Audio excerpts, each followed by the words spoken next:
বাধা কিতিঙ্গিনো বাধা কতনি yok sma chobawo sak bidagui sak thanai samung tangnai বাধা কতনি সাজলা খা কতর Netaji Subhash Chandra Bose ni bisi sara nichi char asemene sal palajagi tongo abo haikeno sangrong salo bahino agortola post office chomniwo AIDSO AIMS tei AIDY uni bkhakte kathalai Netaji Subhash Chandra Bose ni bisi sara nichi char asemene sal palajaka o salo Netaji Subhash Chandra Bose ni asemene salno ruksawi Netaji Subhash Chandra Bose ni mangpiliwo khumbok laikya tei borom yaphalakya manjarnai adongro o salo koktoma thorni biskan kho khengtinibo bodolni adong Netaji Subhash Chandra Bose ni sraijorni simi torei bhai klai badha kotorno yok sma chobawo sakno bedoka ingresno কেবেঙ্গে সেজাবই ভাই খাই চবা খাইকা যত সাউই খনারকা আমরা ছাত্র সংগঠন যুব সংগঠন মহিলা সংগঠন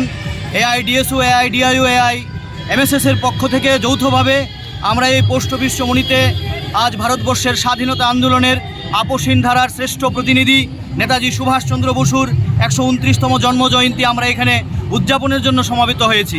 আপনারা লক্ষ্য করছেন যে নেতাজির বিভিন্ন সময়ের দুষ্প্রাপ্য ছবি এবং বাণী আমরা এখানে প্রদর্শিত করেছি। আমাদের ছাত্র যুব মহিলা সংগঠনের উদ্দেশ্য একটাই, সারা দেশে যে নেতাজির জীবন সংগ্রামকে, ওনার যে দেশপ্রেম, নির্ভীক দেশপ্রেম, এই যে ওনার যে সাহসিকতা, সেটা ছাত্র যুব সমাজের মধ্যে পৌঁছে দেওয়ার জন্যই আমরা প্রতি বছর এই দিনটি পালন করি। শুধু নেতাজি নয়, আপসহীন ধারার সমস্ত বিপ্লবীদের জীবন সংগ্রামকে আমরা পাথেয় করে বিভিন্ন ধরনের অনুষ্ঠান করি। আপনারা জানেন যে নেতাজি ছোটোবেলায় বলেছিলেন যে আমার এই দেশ থেকে ব্রিটিশ তাড়ালেই আমি ভাবতাম যে এটাই আমার কর্তব্য ছিল, কিন্তু উনি পরবর্তী সময়ে বলেছিলেন শুধু ব্রিটিশ তাড়ালে এই দেশের আমার প্রকৃত কাজ হবে না, এই দেশে সত্যিকারের একটা সমাজ পরিবর্তন করা দরকার। তাই নেতাজির জীবন সংগ্রাম থেকে আমরা সত্যি আজকে তাই দেখছি যে আজও জাতপাত ধর্ম নির্বিশেষে মানুষের উপর যে নানা রকমের শোষণ চলছে। নেতাজির জীবন চর্চা যদি আমরা করি, আমরা কি দেখতে পাই? তাহলে সমস্ত প্রকারের শোষণ থেকে মুক্তি উনি চেয়েছিলেন।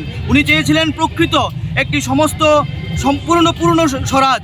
তাই নেতাজির প্রতি আমরা বিনম্র শ্রদ্ধা রেখে নেতাজির জীবন সংগ্রামকে আমরা পাথেয় করে ছাত্র যুব সমাজের মধ্যে পৌঁছে দেওয়ার জন্যই আমরা আজকের এই কর্মসূচি এখানে গ্রহণ করেছি। আমি রামপ্রসাদ আচার্য, রাজ্য সভাপতি AIDSO।